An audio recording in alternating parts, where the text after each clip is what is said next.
بسم اللہ الرحمن الرحیم وَإِذَا قِيلَ لَهُمْ لَا تُفْسِدُوا فِي الْأَرْضِ قَالُوا إِنَّمَا نَحْنُ مُصْلِحُونَ أَلَا إِنَّهُمْ هُمُ الْمُفْسِدُونَ وَلَكِنْ لَا يَشْعُرُونَ۔ اور جب ان سے کہا جائے یعنی منافقین سے کہا جائے کہ زمین میں فساد نہ کرو تو کہتے ہیں ہم تو صرف اصلاح کرنے والے ہیں۔ سن لو بے شک یہی لوگ فساد پھیلانے والے ہیں مگر انہیں اس کا شعور نہیں۔ وَإِذَا قِيلَ لَهُمْ آمِنُوا كَمَا آمَنَ النَّاسُ قَالُوا أَنُؤْمِنُ كَمَا آمَنَ السُّفَهَاءُ أَلَا إِنَّهُمْ هُمُ السُّفَهَاءُ وَلَكِنْ لَا يَعْلَمُونَ۔ اور جب ان سے کہا جائے کہ تم اسی طرح ایمان لاؤ جیسے اور لوگ ایمان لائے تو کہتے ہیں کیا ہم بے وقوفوں کی طرح ایمان لائیں؟ سن لو بے شک یہی لوگ بے وقوف ہیں مگر یہ منافقین جانتے نہیں۔ نجات والے کون لوگ ہیں؟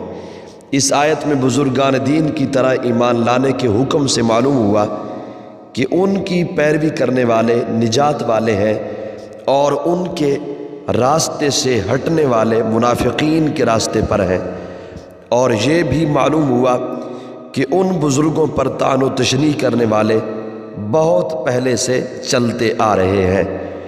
اس آیت کی روشنی میں صحابہ کرام، ائمہ کرام اور بزرگان دین رحمۃ اللہ تعالی علیہم کے متعلق اپنا طرز عمل دیکھ کر ہر کوئی اپنا راستہ سمجھ سکتا ہے کہ صحابہ کے راستے پر ہے یا منافقوں کے راستے پر ہے۔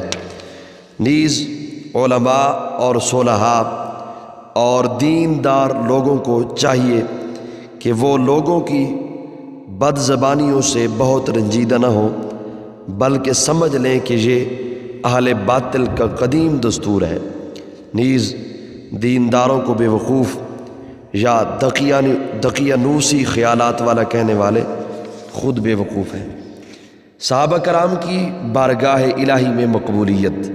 اس آیت سے یہ بھی معلوم ہوا کہ تاجدار رسالت صلی اللہ تعالی علیہ وآلہ وسلم کے صحابہ کرام رضی اللہ تعالی عنہم اللہ تعالیٰ کی بارگاہ کے ایسے مقبول ہیں کہ ان کی گستاخی کرنے والوں کو اللہ تعالیٰ نے خود جواب دیا ہے۔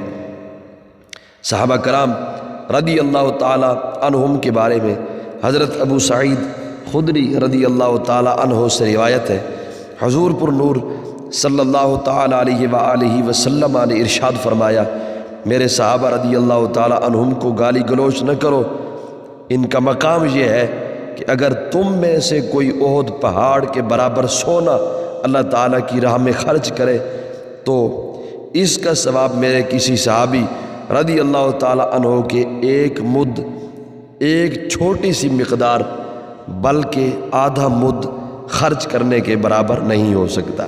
یہ حدیث پاک بخاری شریف کے اندر موجود ہے۔ اور اللہ تعالیٰ کے اولیاء کے بارے میں حضرت ابو ہریرہ رضی اللہ تعالیٰ عنہ سے روایت ہے، حضور اقدس صلی اللہ تعالیٰ علیہ وآلہ وسلم نے ارشاد فرمایا کہ اللہ تعالیٰ ارشاد فرماتا ہے، نبی پاک نے ارشاد فرمایا کہ اللہ تعالیٰ ارشاد فرماتا ہے، جو میرے کسی ولی سے دشمنی کرے اسے میں نے لڑائی کا اعلان دے دیا۔ یہ حدیث پاک بھی بخاری شریف کے اندر موجود ہے۔ اس سے ان لوگوں کو نصیحت حاصل کرنی چاہیے جو صحابہ کرام رضی اللہ تعالیٰ عنہم کی بے ادبی اور گستاخی کرتے ہیں اور اللہ تعالیٰ کے اولیاء کے بارے میں غلط عقائد و نظریات رکھتے ہیں۔